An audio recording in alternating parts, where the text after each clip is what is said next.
on the lifting problem for commuting subnormals. Thank you very much. This one is my talk, the lifting problem for commuting subnormals. And that one is the outline of this talk. First one is historical background. Second one is the main result. And third one is open problem. First, I introduce the abstract. T1 and T2 both are subnormal and also commute. And subnormality of the sum does not imply joint subnormal operator. This is my abstract. First, we already look at a historical background. P.L. Halmos first introduced the notion of hypernormal and subnormal operators in 1950, and also was introduced independently by A.T. Tadikin in 1951. He's a Russian mathematician. To understand my slides, I introduce some notation. H is a complex Hilbert space, and B of H is an algebra of bounded operator on Hilbert space H. For any operator T which belongs to B of H is an algebra of bounded operator. T is a positive means T is positive semi-definite. And what is the definition of a normal? Normal is T star T is equal to T star, where T star is the adjoint operator of T. What is hypernormal? Hypernormal is T star T bigger than or equal T star. And what is a subnormal? Actually, T is a normal restriction of a normal operator, and also H is invariant subspace. So if we represent the normal operator extension, the normal operator, this is the upper triangle operators. Okay. So S is exactly this is a 1-2 entry, and S acting H equal to H, and actually this is in a C, which is V acting H equal to H equal. Okay. So what is the meaning of the lifting problem? The lifting problem for commuting subnormal asks for necessary and sufficient condition for a pair of subnormal operator on a Hilbert space to admit commuting normal extension. That means it's the T1, T2 subnormal, and this is typos, and T1, T2 subnormal, and which condition imply the joint subnormality. This is the lifting problem. That lifting problem first to consider J. Graham in 1955. And 1977 and 1978, Abrahams and Rubin show that T1, T2 bounded operator and T1, T2 both are subnormal and those are commuting. Actually, those three conditions do not imply joint subnormality. Actually, those are give counterexample using two-variable relationship. So what is the meaning of joint subnormality? The meaning is there exists the joint normal, and both are commuting. T1 actually N1, N2 is equal to N to N1, and individual is the normal. Okay, so this is a subnormal, a joint subnormality. So in 1978, a Rubin conjectured three possible cases for the lifting problem. The first one is this is the old polynomial. Actually, this is a one variable subnormal operator. Actually, and this is a subnormal. And for all polynomial, maybe imply the joint subnormality. This is the first conjecture. And second one, probably this is too strong. And maybe just a linear combination between T1, T2. So T1, T2 subnormal and commuting, and also linear combination between T1, T2, or their subnormality imply joint subnormality. And probably this one is too strong too. And then he mentioned that just T1 plus T2. Their subnormality may imply joint subnormality. Okay? So in 1978, Lambert and Rubin showed that 1, 2, 3 condition works for general subnormal operator if and only if they works for only two-variable weight shift. So two-variable weight shift is a very good tool for showing or for lifting problem. But in Dedekind, there is cast doubt on that plausibility of 1 to 3. Maybe because it's the assumption is just one variable subnormal, but conclusion is the joint subnormality. So probably one variable subnormality is too weak. So maybe those conjecture is wrong. He cast, but in 1994, the Frank showed that we don't need all polynomial, only degree 5 is enough. Degree 5 is enough. So this is one variable subnormality imply joint subnormality. He proved that in 1994. But number 2 and number 3 is still open problem. What is the number 2? Number 2, what about the linear combination? This is true for degree 5 for polynomial. What about this linear combination? So T1, T2, linear combination, that joint that subnormality implies the joint subnormality. Maybe this is too difficult. What about just the sum? T1, T2. This is a subnormal imply the joint subnormality. So those two still open, and recently actually in this talk I'm going to answer over the conjecture.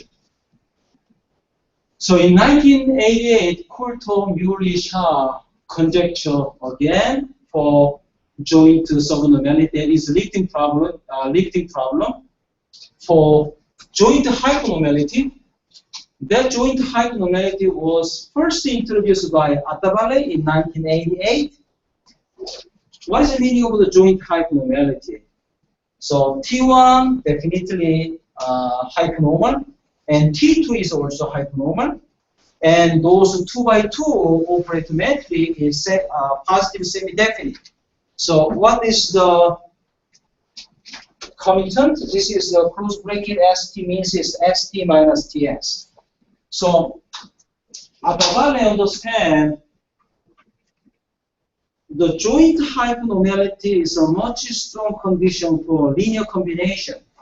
So actually, Atabale has proved that T1, T2 linear combination is just hypernormal, does not imply the joint subnormal. So joint hypernormal is a much stronger condition. So therefore, Coulthard, Muley, Shah conjecture maybe joint hypernormality imply joint subnormality. And usually, joint subnormality is a much strong condition than joint hypernormal. In this day we already found out, but in 1988 they don't know which are actually the hypernormality is the weaker condition, then is a subnormality for joint case. So 2006, and Coulthard and myself give counterexamples for that Coulthard, Muley, Shah conjecture using two variable weight shift. So I continuously mention weight shift, also two-body weight shift. So I'm going to introduce definition. What is the weight shift? The first one is one-body weight shift. In that case, our Hilbert space is a small L2 space. It's a hard space. And this is our operator is the shift. So what is the shift? So individual we call is weight and all positive. And this is operator acting from small L2 space to small L2 space. And this is an element of orthonormal basis. This one moved to next reference n plus 1 with weight alpha n. Okay, this is a one-body weight shift. If we represent that one-body weight shift to a matrix form, and this is the subdiagonal. And what about the joint operator for weight shift? That is superdiagonal. Okay. Now I introduce the two variable weight shift. Two variable weight shift is more complicated than one variable weight shift. We consider double index positive bounded sequence. Okay, this is a double index. This is a small L2. In previous one G plus, but now our index is G plus squared. We then define two variable weight shift and T1, T2. Actually, T1 sending, this is the element of the orthonormal basis for hard space, K1, K2. And T1 sending, this is the first coordinate, this is K1 sending to K1 plus 1. K1 plus 1. Actually, what is E1? E1 is exactly 1, 0. Okay? So we're going to add here is a 1. What about T2? T2, we're going to send it to the, this is orthonormal basis, or element of the orthonormal basis, and then we just do sending K2 to K2 plus 1. So this is the with weight. With weight is the beta K1, K2. So this is the EK1, EK2, this is the double index. And I'm going to add E2. What is the meaning of E2? K1 and K2 plus 1. So, actually, this is also typo. This E2 is 0, 1, okay, not 0, 2. Okay? So, where is the EK1, K2? This is orthonormal basis for small L2, G plus square. Exactly the same thing, because it's in one variable weight shift, we can represent by matrix form, and that is the subdiagonal, the matrix, and then we also decompose small L2, G plus square to infinite direct sum of the small L2, G plus, and actually, what is the T1? T1 is the diagonal operator. This is an infinite matrix, and individual one is one variable weight shift. What about T2? T2 is a subdiagonal operator matrix, and D0, D1, this is exactly diagonal matrix. Okay, infinite diagonal matrix. Just to look at that metric representation, it's difficult to understand what is the meaning of the two variable weight shift. So next page is we just draw the weight diagram. So T1, this is the E00, and then based on the T1, send to E10 with weight is alpha 00. So T1 sending to all the weight to the horizontal way, and then is the T2 just sending to the north, okay, vertical way. So this is the classical weight shift weight diagram. And over 40 years, a very simple two-body weight shift have been studied. Only very simple one, because it's the two-body weight shift is difficult to understand. This is only very simple one. This is the only weight is 1111 case. Okay, locally speaking, this one is looks like the tensor form. This is the only that core. This is we call the core part, and this is each row exactly the same way, and then it's a vertical row is exactly the same way. Only specific two-body weighted ship studied for over 40 years, and recently we have studied a new class of two-body weighted ship. This is a embedding two-body weighted ship. We call it embedding two-body weighted ship. So we study this one. The reason is we can figuring out the counterexample for about the 38 years old counterexamples. This is one weighted ship, and then is the second levels. We just restrict alpha 1, alpha 2. And what about the third level? We also restrict alpha 2, alpha 3, alpha 4. And then it's a vertical way, exactly the same thing. The alpha 0, alpha 1, alpha 2. And then we restrict in the second columns. We just restrict alpha 1, alpha 2, alpha 3. And then we also restrict in the alpha 2, alpha 3, alpha 4. This is the new class of a two-body weighted ship. And if you look at in this box, and then is what about the north and south? North and east. North and east. This is alpha 0, alpha 1. And then is east and north, alpha 0, alpha 1. All the commute. Acting T1 and T2, acting T2 and T1, all the commute. Okay? So this is a very good shape. And we study that two-body weighted shape, and then we can find out the counterexamples. And recently, Coulter and Lee and myself, and we proved that this is a subnormality. This is a subnormality imply holding joint subnormality using Bram-Harmus criteria. Okay. So to check the subnormality, there are several criteria for checking subnormality. The first one is the Bram-Harmus theorem. Bram-Harmus theorem. So T is a subnormal. That means T is a K hypernormal for all K. So to check the K hypernormality is too complicated because this is the K. This is the K by K operator metric, and we're gonna check the positive semi-definite of this one. This is the Bram-Harmus theorem. 2005 is we extend the Bram-Harmus theorem to joint case, T1, T2 subnormal, and then is T1, T3 is a K hypernormal. So this one, actually this one is, we're gonna check all the hypernormality.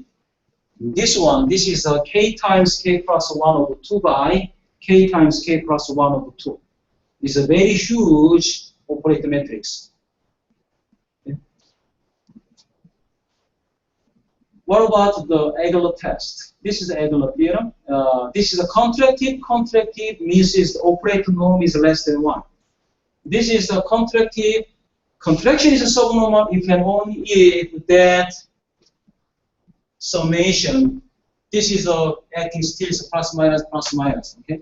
So it's very difficult to check this is a positive semi-definite because sometimes plus, sometimes minus. But anyway, checking this one, and this is a positive for all n and all x, any element in the Hilbert space. So Hilbert space is the infinite dimension, and we should check the infinity many times. So anyway, this is very abstract. And then this is a subnormal if and only if it's satisfied that positive actually satisfy that relations. And third one is Lambert theorem. Lambert theorem. So T is a subnormal, and this is a sequence. This sequence is Stilchet moment sequence for all x. What is a Stilchet moment sequence? Here, this is some numbers. It's a positive number. Positive numbers exactly indefinite intervals. The interval from the Sn is the d mu and the 4 major mu. So if you find out some major mu, and the sequence still satisfies the stress moment sequence. This is the Lambert theorem. So anyways, the first one, second one, third one is very abstract. It's difficult to check the subnormality. For the weighted sheet, and what is the one variable weighted sheet subnormal?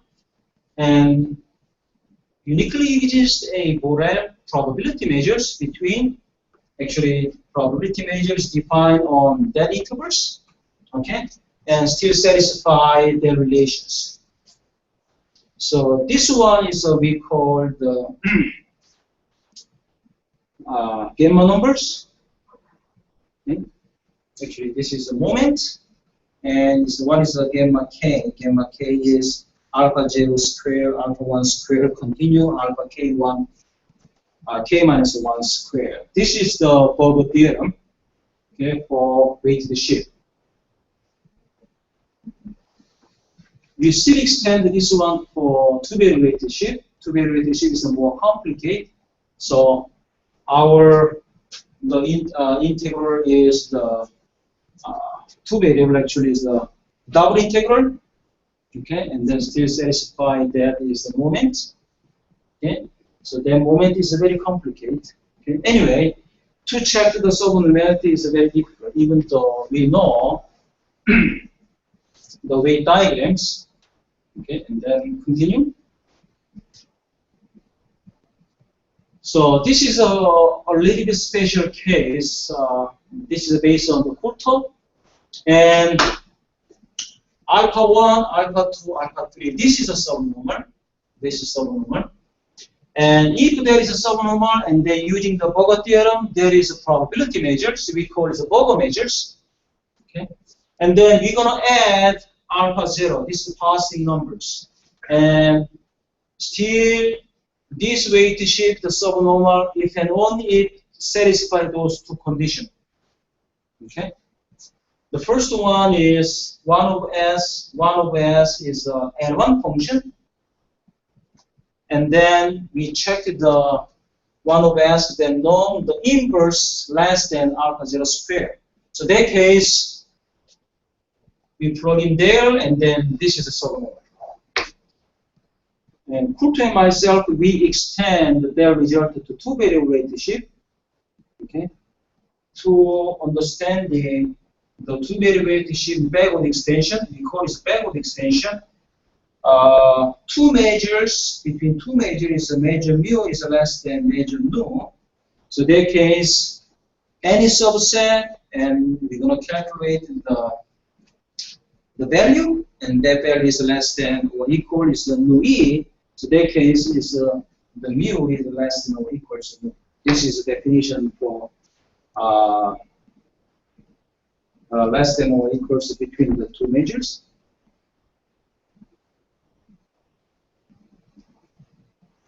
And if the our space is the product space, and then is the x product y, okay, product space, and mu is a probability measure, and then we define the extremal measures. Extremal measure is some value, and then is 1 over t some function, and then is the original measure.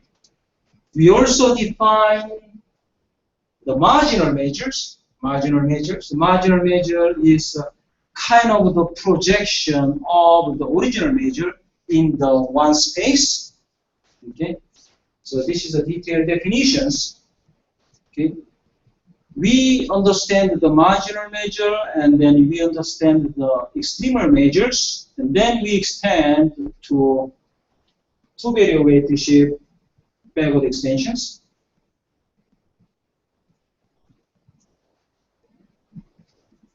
So this one is some, what is the M? M is some subspace, some subspace are orthonormal basis, usually starting from the 0, 0. But this is the second coordinate starting from the 1. Okay, so subspace, if the subspace is subnormal, okay, actually the restriction of the some specific the subspace, this is subnormal, and when original weighted sheet becomes subnormal and satisfying the three conditions. So this is looks like the extension of the one variable case. Anyway, I'm going to go to the Lubin conjectures. He introduces in 1978. This is the two operators, sum and subnormality of the T1, T2 imply those subnormalities imply the subnormality of the joint. This is the Lubin conjectures in 1978, and in our main result is we find out the counting example of this one. So how can we find the counting examples? First, I consider the subnormal weighted sheet. This is starting from the 1/2, and then it's 5, 6, and then 9, 10, and continuously. So this is the weight in some pattern. This pattern. The first weight is 1/2, radical 1/2, and then it's starting from the derivations. This is the second because if you just put 1 here, and then this is a 4, and then plus 1/2, and this one is a 4 plus 1. So we have exactly this 5, 6. Okay, that kind of pattern. And then this is subnormal, and using Burger theorem, we have a Burger measure. Burger measure exactly the 3 atomic Burger measure. Okay. And then I constructed the embedding 2 variable weighted sheet. So this one I'm concerned about the previous 1 variable weighted sheet, and then I restrict. I just move up, restrict. And then is 5, 6, radical 5, 6 is 9, 10, 17 over 18. And then this is restrict here. This is the exact embedding. And this one, I just took is the radical epsilon. I want to figuring out that value. But anyway, only the first weight, except the first weight, and then second, third is exactly the same here in the vertical line. This is radical 5, 6, and then it's 9, 10 radicals. And then I restrict until here. I restrict here. This is go down, and this is go down. But only the bottom line's column is a difference.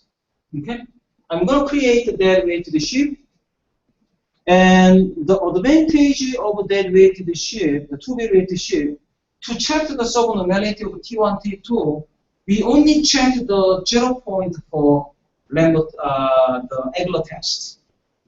Usually, Egler test is very difficult to check the positivity because they are always plus minus. Okay, but yeah, still has difficulty. But we only check the 0, 0 point. We don't need to check the every point, infinitely many points. That is the idea. We only check the 0 point. And if you look at there and previous result in the Coulter and myself, this is a subnormal, and then whole thing is a subnormal. We developed, or recently we developed. And this one,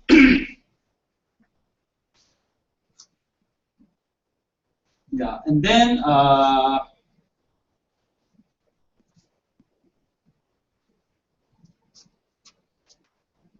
and this one we can check. This one we can check the subnormality of this one. So in that case, we only check the subnormality on the for Egler test in 0, and we can show the subnormality of T1 plus T2. Okay. The result is T1, T2 joint hypernormal. You can only in the epsilon. This epsilon is the previous one. Yeah, this epsilon condition. What is the joint hypernormality? What is T1 plus T2 subnormality? What is the joint subnormality? So we can find out the exact value of the epsilon. So this is the theorem. So hypernormal, and then exactly that condition, and then subnormal.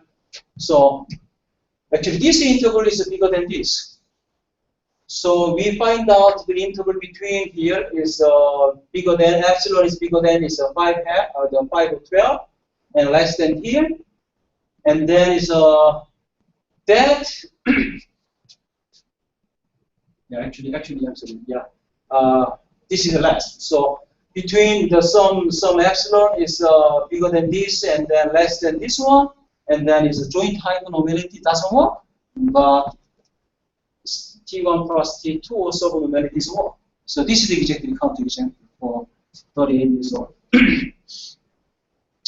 So idea of the proof is to figuring out the third one, we're gonna extend, we're gonna using the backward extension for two-body weighted sheet. To check the backward extension of two-body weighted sheet, we want to calculate 1 over t. That means is the integration is 1 over t and then d mu m. But we don't know. We only know this this measure is the probability measures. We don't know anything for the measure of this one. So that's the reason we're gonna using this integration measure tool. For second one, subnormality of that one, we're using the Aguilar theorem. After using the Aguilar theorem, we're still using the Burger theorem, and then we also using the true Vandermonde identity. Okay, actually this is a combinatorial problems. So what is these integration measures? The theorems of a disintegration measure is a generalization of Fubini theorem. What is the meaning of the Fubini theorem? This is the product measure case. Double integration with split. With split is one measure and then the other measure. This is Fubini theorem. But in general, for measure, okay, we cannot split like this because our measure is not product measures. So in that case, if this is a continuous function and this measure is a positive regular border measure, in that case we split, looks like split. This is a measure for x, and then this is the marginal measure. Looks like the split, but these measures contain variable tt. Okay? Without this one, exactly Fubini theorem. But there is a t here. So a little bit difficult to calculate, but anyway, this is not Fubini theorem. This is what we call disintegration measures. Okay? If it's our measure is a product measure. Our measure is a product measure. Exactly, capital Pt becomes another measures. Okay, attached. This is the disintegration measure. I'm going to already explain the disintegration measures. X and G are compact metric space, and then Phi is border mapping. Border mapping means it's a border set and to border set. Okay, border mapping. And the mu, we define the mu x. Okay, this is the positive regular border measure defined on x. And then we're gonna define the nu. Okay, this is a measure, but how can we define the nu? And it's a subset, and then we just send the bag image, and then we're gonna check we're gonna value the nu. Okay, and then this is exactly measure, and then we're gonna check. We're gonna concern about the mapping. This is the equivalence class. This is usually we understand Elan function. This is an individual one. This is a set. This is an element. This is a set. But anyway, this is mapping. And then that mapping satisfies that condition. This condition. So this mapping we call expectation operator. And what is the disintegration measures? What is a disintegration of a measure? Disintegration of a measure sending to any point G to phi G. This is the space of Borel measures. Actually, this is a disintegration measure and then acting for X. Okay.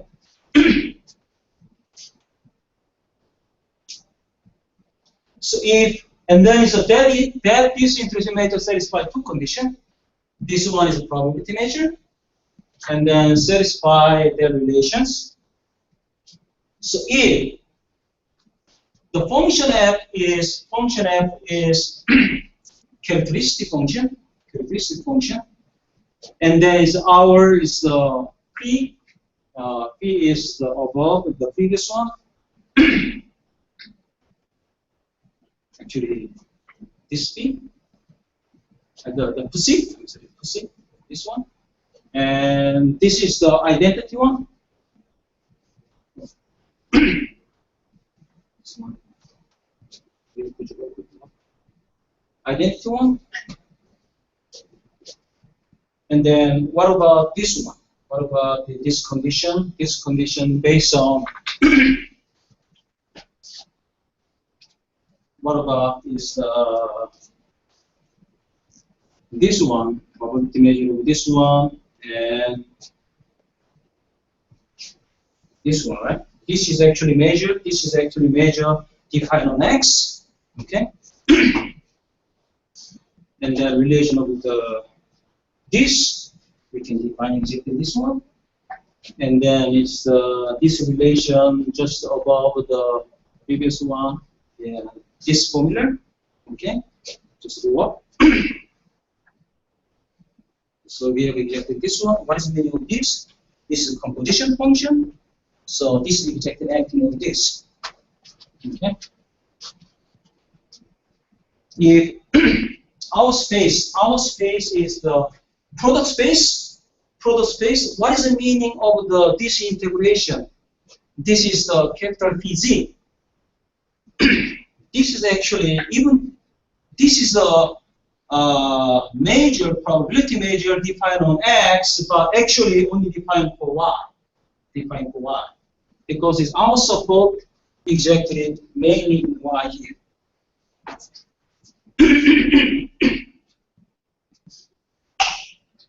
So if the product measure case, this is a product measure case, and what about the PG? PG is the marginal measure. It kind of looks like a projection to Y, and then this one is a projection G. So this satisfies kind of the Hugin-Diaz.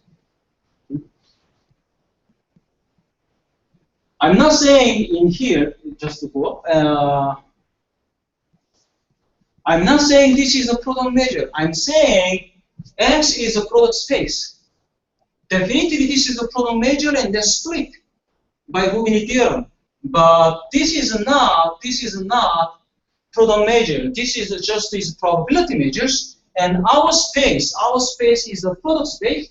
In that case, based on the theorem of these integration measures, looks like this one is a marginal measure, and then this is another marginal measures. Looks like Hugin theorems for space is a product space. So based on their result, and we calculate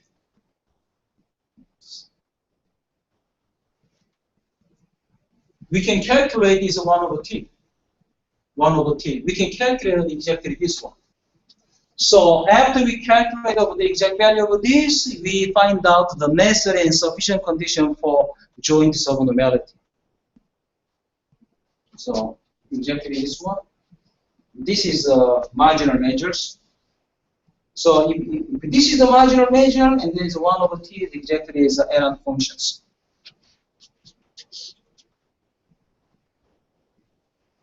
So another big problem is, how can we check the subnormality of T1, T2? How can we check the subnormality of the T2, T1, T2. The idea is we're gonna using the Egler test, but Egler test is contractive, so we make the contractive because we divide by 2. Because the norm of the T1 is 1 and the norm of T2 is 1. So we divide by 2. So actually T1 plus T2 over 2, this is exactly contracted because it's the norm is less than 1. So still we're gonna using the Egler theorem, but problem is how can we calculate this is bigger than y equals? Because it's, this is the negative 1 to L. Okay, this is plus minus, plus minus, plus minus, right? And then this is for all n, not specific n, for all n. How can we check? How can we check? This is a positive. This is another big problem. So in here, to check out this one, we're gonna using the true Vanderman theorem identity. This is a true Vanderman identity. The summation I is equal to 0 to L. This is the L combination I square is equal to 2L combination L. Okay, this is a true Vanderman identity. And also we're gonna we use this identity. This is very easy because it's the, if you look at there, this is one is what this we can calculate this one. This is the quarter. Quarter is we substitute 1 minus quarter. One minus 3/4. So 1 minus 3/4. So a very simple calculation, we can figure it out of this. And the top identity is still same thing because it's a 2 to the negative 3. 2 to the negative 3 is a 1 over 8. 1 over 8. So 1 over 8 is we concern about 1 minus 7 over 8, right? So using the actually 7 over 8 to the n. 7 over 8 to the n is 1 minus 1 over 8 to the n, right? So we directly get this one. So difficult thing is we want to show this one. This is the two combination, and it's negative 1 to the n. This is exactly this is the definite integral. This is difficult one, and this is also difficult one.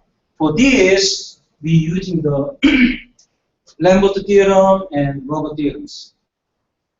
To using Lambert theorem and Burger theorems, we created a new operator.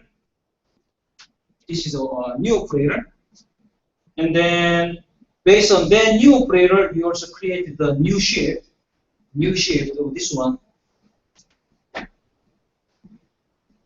And then it's, we recognize the new shift is subnormal.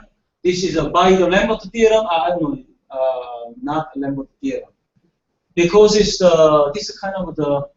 We go down and we can figuring out this is a subnormal. This is subnormal. Okay, this is subnormal, and then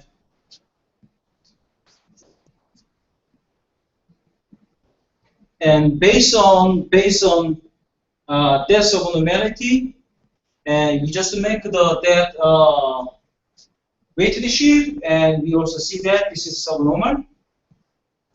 And if this is subnormal, then we're gonna using the Burger theorem.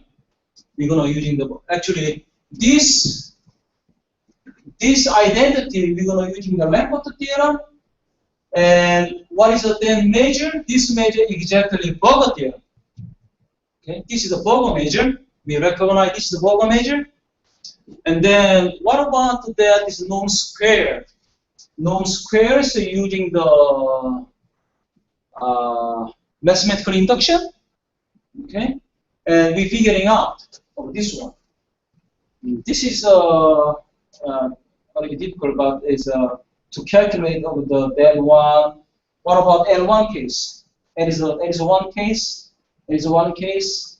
This is the E00, and then T1 sending to 10 because it's the T1 usually sending to the south. This is the this east. Okay, east. So 00 sending to 10. and then T2 sending to north, so 0, 1. But E0, 0, E1, 0, this is all the orthonormal basis. So inner product is 0. Between those two, inner product is 0. So that means what is the norm of this one? Norm of square is exactly norm of this plus norm of this. That means the norm of this is 1, norm of this is exactly 1. So summation becomes 2. 2 is what? 2 combination 1. Okay? And it's a 2 case, we still calculate, and it's a 2 case. And first T1 plus T2 square, and T1 squared plus 2 times T1, T2. But keep in mind, in our joint operator is a commute. So originally T1 times T2 plus T2 times T1, but commute. So T2 times T1 is a commute. That's the reason we add the T1 plus T2. T1 multiplication T2. And then it's a T2 square. And what about that operator sending to element T0, 0? Because I'm going to acting is the T1 square. That means it's the T1 acting, again T1 acting. This is the composition operator. Composition. So just the T1 sending to twice. So this is to become 2, 0. What about this one? This is sending T2 and then sending T1. So 0, 0 go to the 1, 1. And then T2 squared sending to 0, 2. And then all are orthonormals. So we just calculate this inner product.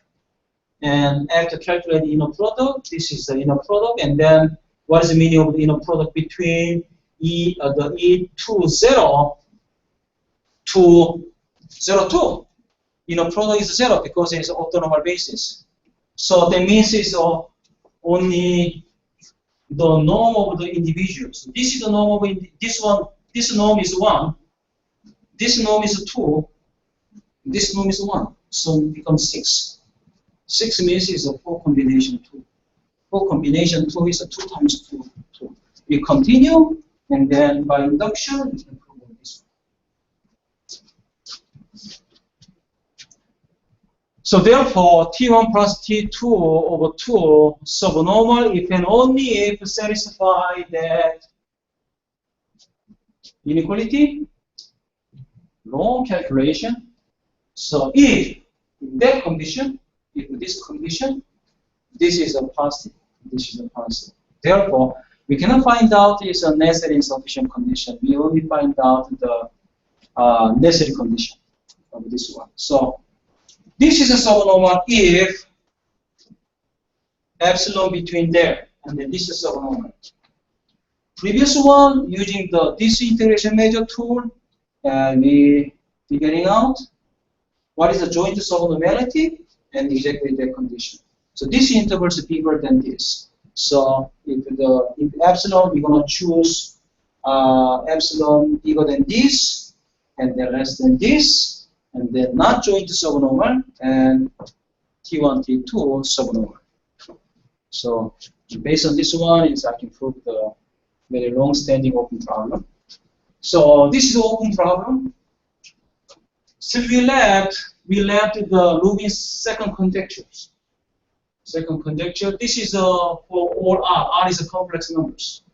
Still satisfy this is the linear combination in subnormality implied the joint subnormality.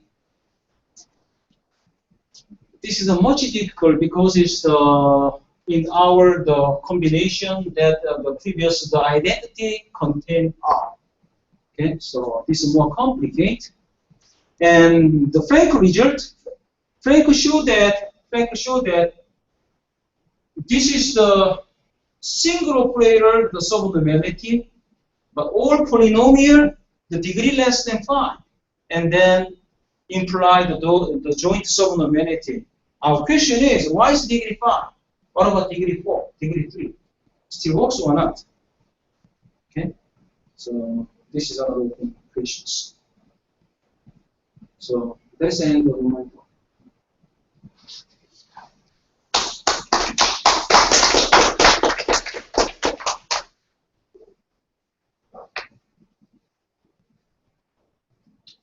back to the previous page. That's right.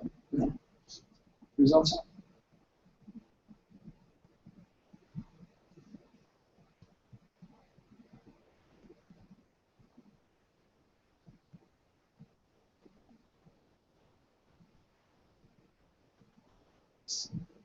Any questions?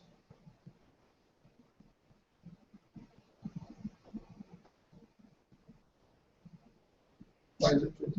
Where is the publication? Yeah. This is still a code one.